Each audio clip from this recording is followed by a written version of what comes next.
OFW Pension Act. May bagong panukala para sa ating mga overseas Filipino workers, ang tinaguriang OFW Pension Act o draft na batas na layong magbigay ng dedikadong pensyon para sa mga OFW.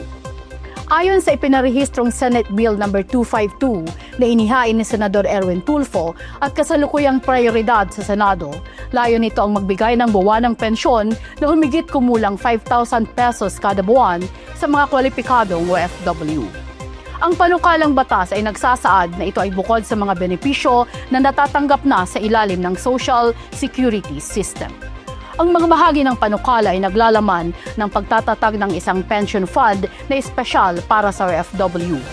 Pagbibigay benepisyo sa pamamagitan ng buwanang pensyon para sa mga kwalipikadong mamamayan, katumbas na proteksyon para sa kanilang pagtanda at kalagayang panlipunan pagkatapos ng trabaho sa ibang bansa.